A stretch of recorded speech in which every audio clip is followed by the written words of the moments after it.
এবার আমরা চতুর্থ স্কন্ধেতে প্রবেশ করব। স্বয়ংভূ মনু তাহার দ্বিতীয় কন্যা আকুতিকে পুত্রিকা বিধান অনুসারে প্রজাপতি রুচির কাছে বিবাহ দিলেন। তাহলে এক একটি মন্বন্তরে এক একজন প্রজাপতি হয়েছেন।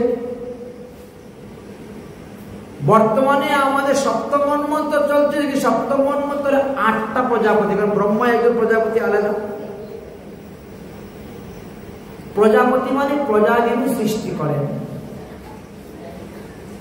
এই পৃথিবীর সৃষ্টিকর্তার ভার তার উপরে দেওয়া হয়। ব্রহ্মা যখন সৃষ্টিকার্য করতে করতে করতে করতে থকে যান, আর পারছি না, আমার দ্বারা হচ্ছে না, তখনই তার দায়িত্ব তিনি অন্য কারোর উপর দিয়ে দেন। সেই রকম যোগ্য ব্যক্তি দেখে আমার মতো অপরমন্ডের কাছে কেউ দিবে না, যোগ্য ব্যক্তি দেখে সৃষ্টি করে ভার। তো প্রথম মন্বন্তরে এই দেখেন প্রজাপতির ভার দিলে কার কাছে? রুচি। প্রজাপতি রুচির কাছে ভার দিলেন, আর তিনার কাছে এখন স্বয়ংভূ মনু তিনার দ্বিতীয় কন্যা আকুতিকে বিবাহ দিতে গেলেন। বিবাহ দেওয়ার সময় একটা পণ করলেন মেয়ের জামাইয়ের সঙ্গে, জামাতার সঙ্গে পণ। হে রুচি, তোমার ঔরসে আমার মেয়ের গর্ভে যদি প্রথম ছেলে সন্তান জন্ম নেয়, তাহলে তাকে আমি নিয়ে চলে আসবো।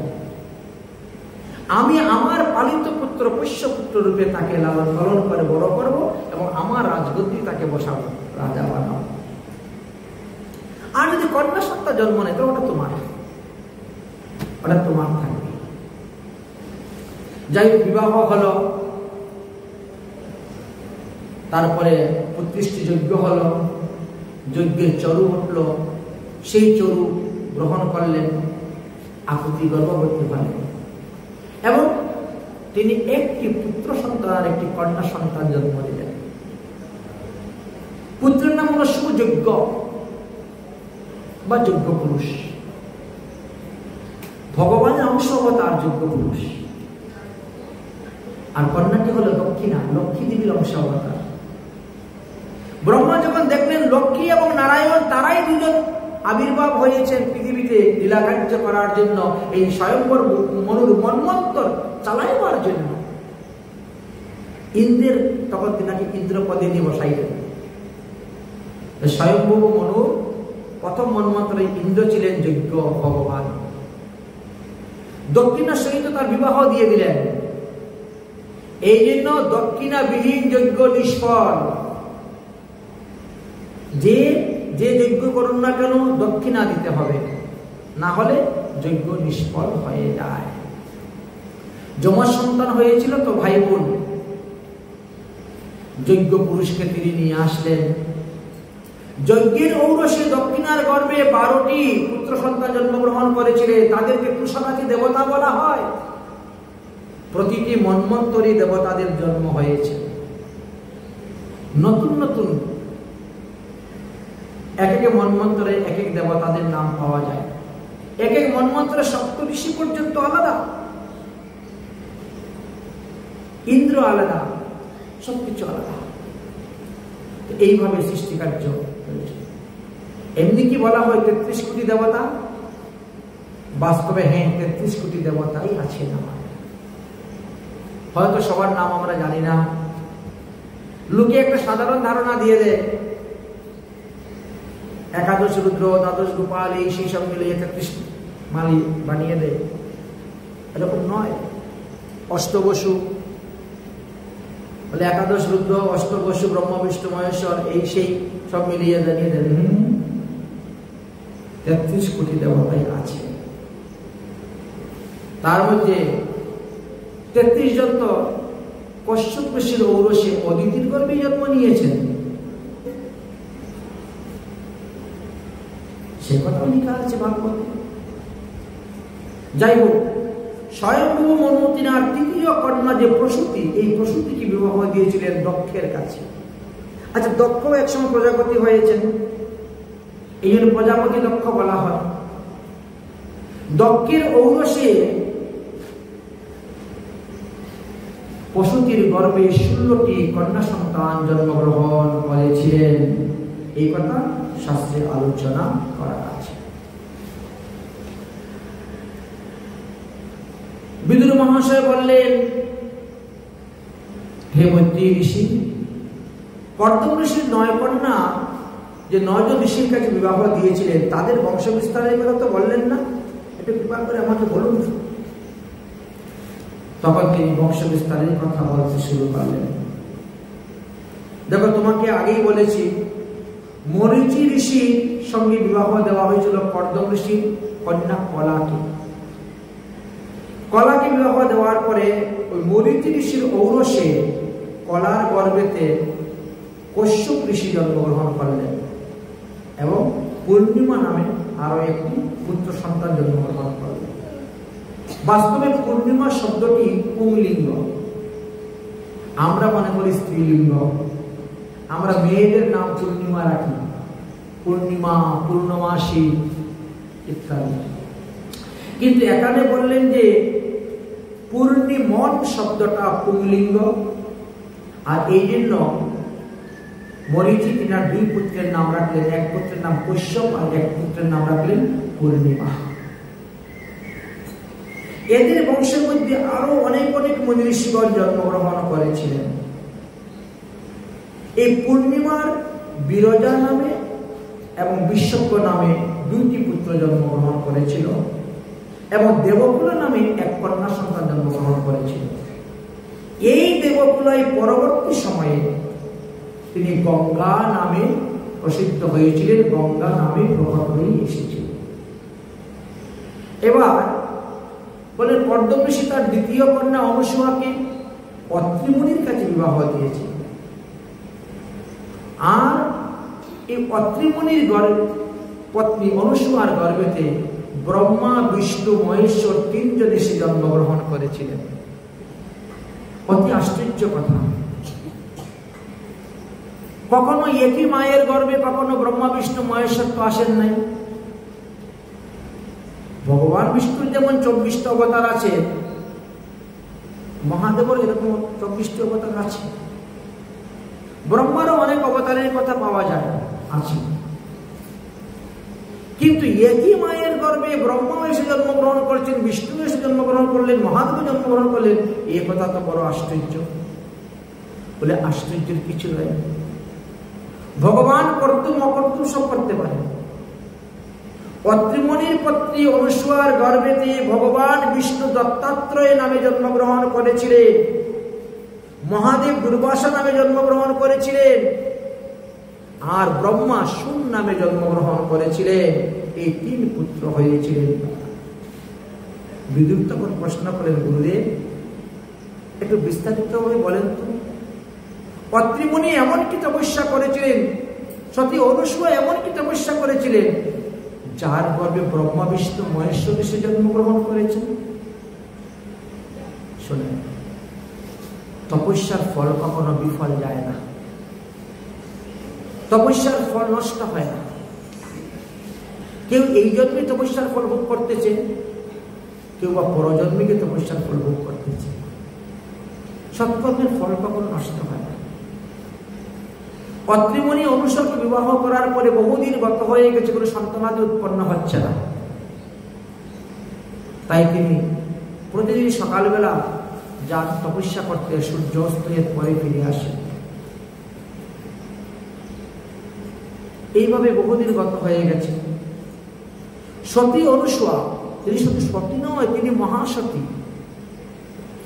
সতী অনুসূয়া তিনার সতীত্ব বজায় রেখে হরিভজন করে যাচ্ছেন, সাধন ভজন করে যাচ্ছেন। এদিকে কি হয়েছে, ব্রহ্মলোকে ব্রহ্মার স্ত্রী সাবিত্রী দেবীর মনে বড় অহংকার, এই বিশ্ব ব্রহ্মাণ্ডের মধ্যে আমি হলাম সব থেকে বড় সতী, আমার থেকে বড় সতী আর কেউ নেই। যদি কারো স্ত্রীর মনে রূপের অহংকার, যৌবনের অহংকার, বিদ্যার অহংকার, কুলের অহংকার, ধনের অহংকার থাকে, তাহলে ওখানে ওই স্বামী সুখ পাবে না। ওই স্বামী ওই স্ত্রীর কাছে শান্তি পাবে না, সুখ পাবে না। ভগবান শ্রীকৃষ্ণ পর্যন্ত পান নাই। দ্বারকা লীলাতে রুক্মিণীর মনে যখন অহংকার এসে গেছিল, তাই ভগবান তখন ফন্দি করলেন যে এই অহংকারকে চূর্ণ করতে হবে। অহংকারই তো পতনের মূল। অতি দর্পে হত লঙ্কা অভিমানে চ কৌরবা। অতিরিক্ত দর্প করার কারণে লঙ্কা ছারখার হয়েছিল। কৌরবেরা মারা গেলেন অহংকারের কারণে। ভালো নয়। কিন্তু তিনার মনে অহংকার, আমি সত্যি বড় সতী, আমার তি বড় সতী কেউ নেই। ব্রহ্মা চিন্তা করলেন এই অহংকারটাকে কেমন করে আমি নাশ করি, না হলে তো আমি তার হৃদয়ের মধ্যে স্থানই পাচ্ছি না। একটা স্থান থাকে তো স্বামীর, স্ত্রীর একটা ভালোবাসার মধ্যে একটা স্থান থাকে তো, সেই স্থান থেকে যদি কেউ সরে যায়, উঠে যায়, তো ওখানে ভালোবাসাই থাকবে না, সুখই থাকবে না, শান্তিও থাকবে না, কিছুই তো থাকবে না। কারণ একটার সঙ্গে আরেকটা সংযুক্ত আছে তো। যেখানে শান্তি নাই ওখানে সুখ কোথার থেকে আসবে? আর সুখ শান্তি যেখানে নাই সেখানে আনন্দও নেই, সবসময় দিন আনন্দ সহ্য করতে পারছেন না। ব্রহ্মা একদিন নারদকে বললেন, পুত্র নারদ, তোমার মায়ের মনে না বড় অহংকার, তারই অহংকারটাকে চূর্ণ করার একটা ব্যবস্থা করো না। নারদ বলছে ঠিক আছে করতে পারবো, কিন্তু আপনি বাড়িতে থাকবেন না, আপনি বাড়ি থেকে চলে যান, তারপরে যা কিছু করার আমি করব, যা কিছু করার আমি করব। ঠিক তেমনি ভাবে কৈলাস পর্বতেও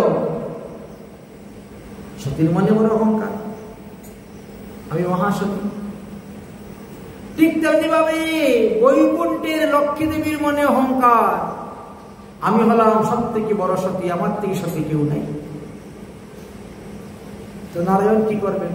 স্থান পাচ্ছেন না থাকার লক্ষ্মীর হৃদয়ের মধ্যে। সবাই নারদ মুনি কি বলেন, নারদ তুমি একটা ব্যবস্থা করো না। নারদ বলছে ঠিক আছে ব্যবস্থা করবো, তবে তোমরা তিনজনই নিজ নিজ বাড়ির থেকে চলে যাও, সারাদিনের মধ্যে কেউ বাড়ি ঢুকবেন না, যা কিছু করার আমি করব। দেবর্ষি নারদ উপস্থিত হয়েছেন প্রথমেই ব্রহ্মলোকে সাবিত্রী দেবীর কাছে। অমা আমার বড্ড ক্ষুধা পেয়েছে গো, আমার কিছু খেতে দাও। উনি তাড়াতাড়ি বের করে খাবার দিয়েছেন, 2 গ্লাস মুখে খেয়ে ফেলে দিচ্ছেন। কি রান্না করেছে, খাওয়া যায় নাকি, মুখে নেওয়া যাচ্ছে না। কি বলিস, আমার হাতে রান্না সবাই প্রশংসা করে, তোমার হাতে রান্না প্রশংসা করে। তুমি যদি একবার সতী অনুসূয়ার হাতে রান্না খেতে তাহলে বুঝতে পারতে রান্না কাকে বলে। আমি সতী অনুসূয়ার হাতে রান্না খেয়ে এসেছি, এই জন্য আর অন্য কোনো লোকের রান্না ভালো লাগে না। আসলে জানো তো মা, সতী নারীদের হাতের গুণটাই আলাদা। ওই একটা পিন মেরে দিল কিন্তু কথার মধ্যে, সতী নারীদের হাতের গুণটাই আলাদা। সতী নয়, ও মহাসতী, সারা বিশ্ব ব্রহ্মাণ্ডের মধ্যে তার থেকে বড় সতী আর কেউ নাই। আচ্ছা মা আমি চললাম বলে তিনি রওনা হয়ে গেছেন। এবার তো তিনার গাল ফুলে গেছে, আমার থেকে বড় সতী পৃথিবীতে জন্ম নিয়েছে, হতে পারে না, আমি থাকবো একমাত্র বড় সতী, আর কেউ থাকতে পারবে না। আজকে আসুক ব্রহ্মা, তারপরে ওনাকে পাঠাবো অসতীত্ব নষ্ট করার জন্য। এখান থেকে দৌড়ে গিয়েছেন কৈলাস পর্বতে, বিনা বাদন করে করে গান করতে করতে চলে যাচ্ছেন। সতী ডাকতেছেন, আরে দেবর্ষি নারদ, আরে এদিকে আসো এদিকে আসো, তুমি কি কৈলাসে আসার রাস্তা ভুলে গেছো নাকি? আজকালকে কৈলাসে আসোই না কেন, কি ব্যাপার? কি করব, জগতে নকল ভালোবাসা দেখে দেখে ভালো লাগে না কারোর কাছে যেতে। আসো আসো আসো বাবা আসো, তোমার মুখে গান শুনতে কত ভালো লাগে। বসো, একটু একটু একটু মিষ্টি, একটু জল সেবা করো। ঠিক আছে দাও। জল মিষ্টি দিয়েছেন, একটু খেয়ে আবার রেখে দিয়েছেন। কি মিষ্টি বানিয়েছো, ভাল লাগছে না। আমার থেকে ভালো মিষ্টি কেউ বানাইতে পারে? কেন পারবে না? পৃথিবীতে যাও, সতী অনুসূয়া মহাসতী, তার হাতের মিষ্টি খেয়ে এসেছি, আহ কি অপূর্ব মিষ্টি, এমন স্বাদ আর কোথাও কারো হাতে পাই নাই। আসল না, কথাই বলে সতী নারীদের হাতের গুণটাই আলাদা। দিল আরেকটা পিন মেরে ওখানে দিয়ে তিনি রওনা হয়ে গেছে। ঠিক তেমনি ভাবে বৈকুণ্ঠে গিয়েও লক্ষ্মীকে সেই কথাই বলছে, তিনজনের মনিত অহংকার, আমি সবচেয়ে বড় সতী, কেউ কাউকে ছাড়বেন না। এখন তিনজনের স্বামীকে বলছেন, ওগো যাও, যেন তেন প্রকারেণ ওই অনুসূয়ার সতীত্ব নষ্ট করে আসো, আমি থাকবো একমাত্র সতী, আর কোন থাকবে। এখন কি করা যাবে? এটাকে বলা হয় স্ত্রী হরতাল, বাল হট, স্ত্রী হট, রাজ হট বলে না হরতাল। এখন হরতাল দাবি না মানা পর্যন্ত হরতাল উঠবে না, দাবি মানবেন তবে তো হরতাল বন্ধ হবে। ঠিক আছে, ব্রহ্মা বিষ্ণু মহেশ্বর তিনজন রওনা হয়েছেন। একেবারে চিত্রকূট পর্বতে আসার পরে একে অন্যকে জিজ্ঞাসা করছেন, কি ব্রহ্মাজি আপনি এখানে কেন? ব্রহ্মা বলে, মহাদেব আপনি এখানে কেন? বলে এই অবস্থা। বলে তিনজনেরই একই অবস্থা সংসারে, প্রত্যেকটি সংসারে এইরকম অবস্থা। ভাগবত বর্ণন করে গিয়েছেন প্রতিটি সংসার। কেউ ছোট হতে চায় না, সবাই নিজেকে বড় মনে করে, বড় মনে। আর কি করা যাবে? চলো তাহলে সতী অনুসূয়ার সতীত্ব নষ্ট করে দিই আমরা। আরে যাবো যে, এখনো অত্রিমণি আছে। ও ঠিক আছে, তাহলে অত্রিমণি বেরিয়ে গেলে পরে আমরা প্রবেশ করব। কিভাবে প্রবেশ করব? তিনজন সাধু বেশ ধারণ করে প্রবেশ করব। ঠিক আছে, ব্রহ্মা বিষ্ণু মহেশ্বর তিনজন সাধু বেশ ধারণ করেছেন, আর ধারণ করে তিনি প্রবেশ করেছেন। অত্রিমণি যখন চলে যাচ্ছেন তপস্যায়, তখন তিনি বলছেন, ওগো আমি তপস্যা থেকে ফিরে না আসা পর্যন্ত যদি কোনো সাধুসন্ত মহাত্মা আমাদের বাড়িতে আসেন, তুমি কিন্তু তাদের সেবা করিল, তাদের পূজা করিল। অতিথি যেন অভুক্ত অবস্থায় আমার বাড়ি থেকে ফিরে না যায়। অতিথি যেভাবে সেবা গ্রহণ করতে সন্তুষ্ট, তুমি সেভাবেই তাদেরকে সেবা করাবে। স্বামীর আদেশ, স্বামীর আদেশ পালন করলে স্ত্রীর নারী ধর্ম নষ্ট হয় না। স্বামীর আদেশ। কিছু কিছু ক্ষেত্রে এরকম দেখা গিয়েছে। কলমশপাত রাজা, তিনার অভিশাপ ছিল, যেদিন তিনি স্ত্রীতে গমন করবে সেদিন তিনার মৃত্যু হবে, তাহলে বংশ রক্ষা হবে কেমন করে? তখন কলমশপাত রাজা তিনার স্ত্রীকে বললেন, যাও আপনি গুরু বৈশিষ্ট্যের কাছে গিয়ে তুমি সন্তান নিয়ে আসো। উনি গেলেন এবং গুরু বৈশিষ্ট্যের কাছে সন্তান নিয়ে আসলেন, কিন্তু এতে তিনি অসতীয় হলেন না, তিনার নারী ধর্ম নষ্ট হল না, কারণ স্বামীর আদেশ। এখানেও স্বামী আদেশ করলেন যে যেভাবে অতিথি সেবা গ্রহণ করতে চায় তুমি সেইভাবেই সেবা করা। ঠিক আছে, চলে গেছেন। ব্রহ্মা বিষ্ণু মহেশ্বর সাধুবেশ ধারণ করে উপস্থিত হয়ে গেছেন। ভিক্ষাং দেহি, তারা তার একটু ফলমূল নিয়ে বেরিয়েছেন। অনুসূয়া, এই ফল খেয়ে আমাদের পেট ভরবে না, আমরা ক্ষুধার্ত পিপাসাযুক্ত, তীর্থ ভ্রমণ করতেছি, বনে বনে ভ্রমণ করতে করতে ভটক গেছি আমরা, অতএব আমাদেরকে একটু অন্ন ব্যঞ্জন রান্না করে দিলে একটু বিশ্রামের প্রয়োজন আমাদের। ঠিক আছে, তোমরা এখানে বসো, বিশ্রাম করো, আমি রান্না করতেছি। বসিয়ে দিয়েছে রান্না, ফলমূল খাও, বিশ্রাম করো। রান্না বসিয়ে দিয়েছি, পঞ্চব্যঞ্জন রান্না হয়ে গেছে। এইবার ডাকছেন অতিথি, অতিথি আসো সাধু বাবারা, বসে প্রসাদ পাও। সাধু বাবারা প্রসাদ পেতে বসে চিন্তা করছেন, আমরা এসেছিলাম তার সতীত্ব নষ্ট করার জন্য। আর এখন যদি আমরা তার হাতে রন্ধন, তার হাতের অন্ন ভোজন করি, তাহলে ভোজনে জননী, আর তারপরে যদি সত্য আমরা নষ্ট করতে যাই, তাহলে আমাদের মাতৃগমন পাপ হইবে। এবার কি করা যায়? উপায় ব্রহ্মা বিষ্ণু মহেশ্বর তখন একটা উপায় স্থির করলেন, কিভাবে সতী অনুসূয়া সতীত্ব নষ্ট করা যায়। সতী অনুসূয়া যখন অন্ন ব্যঞ্জন পরিবেশন করার জন্য এসেছেন, লম্বা করে মাথায় ঘুমটা দিয়ে, ব্রহ্মা বিষ্ণু মহেশ্বর থালের উপরে হাত দিয়ে বলছেন, আপনি এইভাবে আপনাদেরকে পরিবেশন করতে পারবেন না। মাথায় লম্বা ঘুমটা দিয়ে যদি কেউ পরিবেশন করে, তাহলে তার হাতের সেবা আমরা গ্রহণ করি না। তাহলে কিভাবে পরিবেশন করে সেবা গ্রহণ করবেন? বিবস্ত্র, বিবস্ত্র অবস্থায় যদি পরিবেশন করে তবেই আমরা সেবা গ্রহণ করবো, নতুবা আমরা উঠে চলেই যাব। তিনি স্বামীর বাক্য রক্ষা করার জন্য তখন বিবস্ত্র হলেন, হাতে জল নিয়ে সংকল্প করলেন যে এই তিন সাধু না অন্য কেউ ছদ্মবেশে এসেছে আমার সর্বনাশ করতে। যদি তাদের মনের মধ্যে কোনো কপটতা থাকে, ছল চাতুরি থাকে, তাহলে আমার অভিশাপে যেন তারা 6 মাসে শিশু হয়ে যায়। কারণ 6 মাসে শিশুর সামনে মা যদি বিবস্ত্র হয়, তাহলে তাকে লজ্জা নেই, ঘৃণা নেই, ভয় নেই, নারী ধর্ম নষ্ট হয় না, ধর্ম নষ্ট হয় না। এই সংকল্প করে, সংকল্প জল ফেলে দিয়ে যখন বিবস্ত্র বা থাল নিয়ে মাত্র ঘরের বাইরে পা দিয়েছেন, ব্রহ্মা বিষ্ণু মহেশ্বর 6 মাসে শিশু হয়ে গিয়েছিলেন। 6 মাসে শিশু ক্ষুধায় উপাসায় কান্না করতে শুরু করলেন। তিনি কাকে সামলাবেন, কাকে না, একে কুলে নিলে সে কাঁদে, ওকে নিলে সে কাঁদে, একে নিলে সে কাঁদে।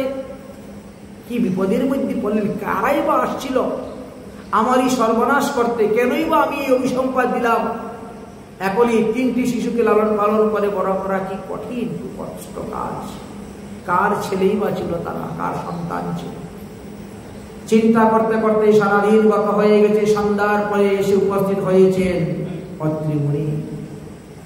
একই দেবী, তুমি একই করেছো?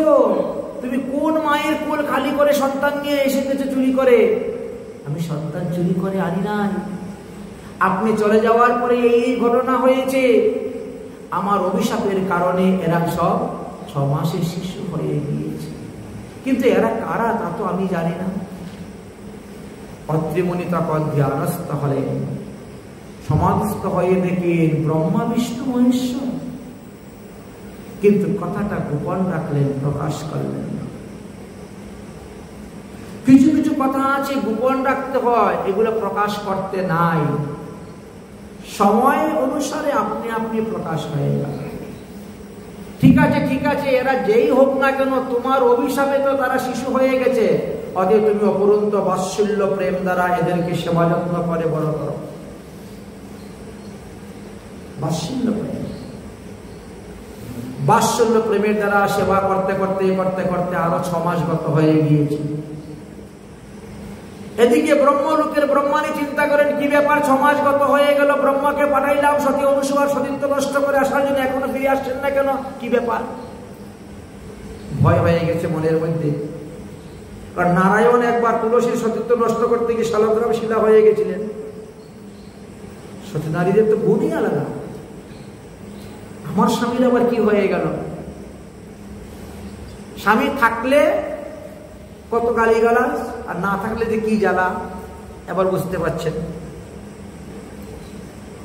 স্বামী নাই, এখন তিনার আগের থেকে সমস্ত অহংকার অভিমান ভেঙে গেল। এবার স্বামীকে খোঁজার জন্য বেরিয়েছে। আমার স্বামী কোথায় গেলেন? সতী অনুসূয়ার বাড়ি কোথায়? কি অবস্থায় আছেন? কেন তিনি এতক্ষণ ধরে ফিরে আসছেন না? 6 মাস হয়ে গেল।